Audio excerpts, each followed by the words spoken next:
Deny نہیں کر سکتا، لیکن اس معاملے سارے کو چلانے والے کون لوگ تھے؟ اچھا میں تھوڑا سا پولیٹیکل لیڈرشپ تھی؟ میں اس کو ڈسکشن کو تھوڑا سا جان صاحب، آپ حالات سے انکار نہ کریں، خالی صرف امریکہ کہہ دینے سے میں خود میری جماعت کا اور میرا امریکہ کے بارے میں اپنے بڑا واضح موقف ہے، لیکن مجھے ہمیں حالات کو فیس کرنا ہوگا۔ یہ جو ہم کہتے ہیں نا جی کہ خالی امریکہ ایک واحد ریزن ہے، ایسا نہیں ہے بھائی، ہماری 500 ریزنز اور ہیں اور ہمیں اس کے سامنے کھڑا ہونا ہے۔ مجھے اقبال صاحب بھی سن رہے ہیں اور مطلب ہمارے ساتھ ہمایوں اختر صاحب، میں تھوڑا سا جان صاحب اس میں تھوڑا سا کلیئر کر دوں کہ آپ ایک ڈیفرنٹ بات کر رہے ہیں، قاہرہ صاحب ایک ڈیفرنٹ بات کر رہے ہیں۔ قاہرہ صاحب یہ کہہ رہے ہیں کہ 1970 اور 80 کی جو دہائی کی پالیسیز تھیں اس کے نتیجے پاکستان میں انتہا پسندی پیدا ہوئی، ایسے گروہ پیدا ہوئے جو بعد میں پاکستانی ریاست کے خلاف ہو گئے۔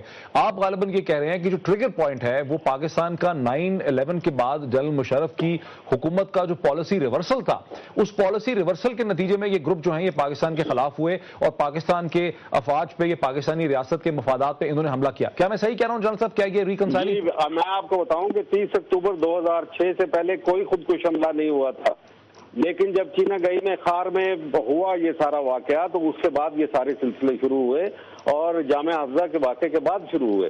ذرا اپنے فیکٹس کو ٹھیک کر لیں سارے لوگ تو بہتر ہوگا۔ جامعہ حفظہ کا کیا تھا؟ جامعہ حفظہ ایک خود جیتی جاگتی تصویر تھا، اس کے اندر ہونے والی اٹروسٹیز اور ظلم جو تھا جنرل مشرف کا اس کو تو ہم کنڈیم کرتے ہیں، لیکن جامعہ حفظہ ٹائپ ادارے ہم نے ہر پورے ملک کے اندر کھڑے کر دیے تھے۔ کیا جامعہ حفظہ کے اندر جو کچھ ہو رہا تھا، جو لٹ برداریاں ہو رہی تھی، وہ بھول گئی ہمیں؟ کیا ہو رہا تھا؟ ہمارے دو مزید جو پارٹیسپینٹ ہیں وہ بڑی دیر سے انتہائی تحمل سے سن رہے ہیں۔ ہمایوں صاحب آپ اس پہ کیا کہیں گے؟ میں جی ادھر تو ایکسپرٹس بیٹھے ہوئے ہیں، جنرل صاحب، قاہرہ صاحب، میں صرف اتنا کہوں گا کہ 80 کی دہائی میں جو ہوا، جو روس پاکستان افغانستان میں آ گیا اور ساری دنیا اس کے خلاف اکٹھی ہوئی، وہ اس وقت کی ضرورت تھی۔ دیکھیے جب جنگیں لڑی جاتی ہیں، جنگوں کا آفٹر میتھ جو ہوتا ہے وہ بہت اقسام کا اور بڑے نقصانات ہوتے ہیں، اور جنگ میں فتح کے بعد اس کے آفٹر میتھ کو کنٹرول کرنا پڑتا ہے۔ میں سمجھتا ہوں کہ دنیا بھی ہمیں چھوڑ کے بھاگ گئی اور پاکستان کی اس کے بعد جو حکومتیں آئیں وہ اس صورتحال پہ صحیح طرح قابو نہیں پا سکی۔ اس لیے میں اس چیز سے متفق نہیں ہوں کہ بیج اس وقت بویا گیا۔ میں سمجھا ہوں کہ وہ مجاہدین نے بھرپور جہاد لڑا اور اس کے بعد ہم اس کو قابو نہیں کر سکے آفٹر میتھ کو۔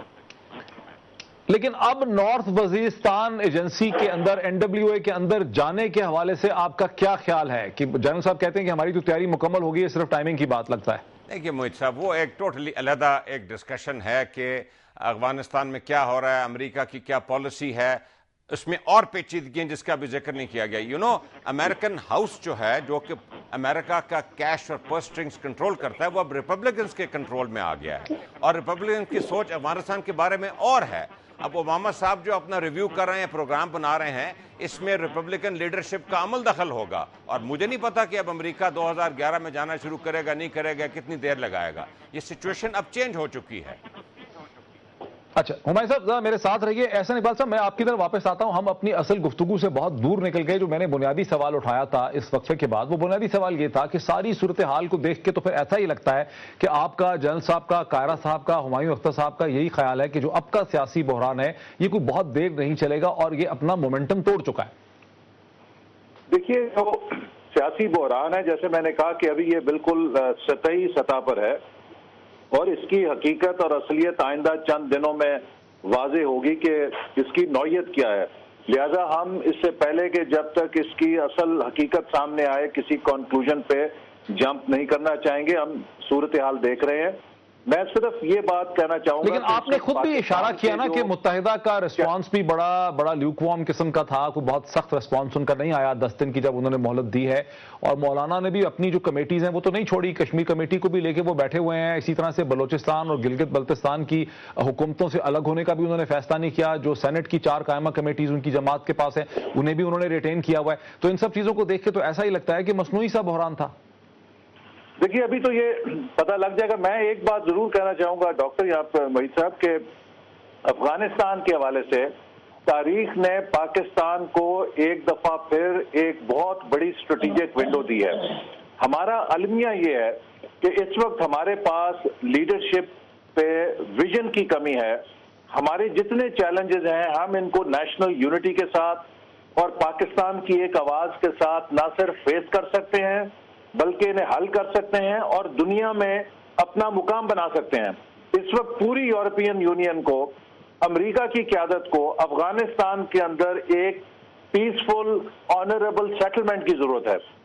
پاکستان کی جو جغرافیائی حقیقت ہے، پاکستان کی جو سیاسی صورتحال ہے، اگر پاکستان اس وقت ایک اسٹریٹجک ویژن اپنا کلیئر کرے، ملک کے اندر ہم کنسنسس پیدا کریں. دیکھیں نیٹو کی افغانستان پالیسی ہے، یورپ کی افغانستان پالیسی ہے، امریکہ کی افغانستان پالیسی ہے جس کا وہ ریویو کر رہے ہیں.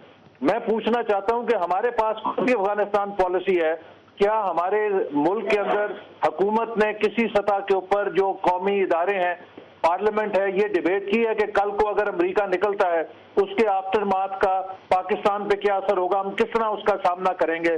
ضرورت یہ اس بات کی ہے کہ اس وقت ملک کے اندر تمام جو ملک کی قیادت ہے وہ ایک نقطے پہ اکٹھی ہو. ایسا صاحب وقت ہمارا لائیو پروگرام ہے، وقت ہمارا بالکل ختم ہو گیا. ایکشن صاحب ہمارا وقت بالکل ختم ہو چکا ہے. آپ کا ہمیں جوائن کرنے کا، اسی طرح سے ہمایوں اختر صاحب کا، جنرل صاحب کا پنڈی سے، اور قمر زمان کائرہ صاحب کا مجھے اسٹوڈیو میں جوائن کرنے کا ناظرین بہت شکریہ.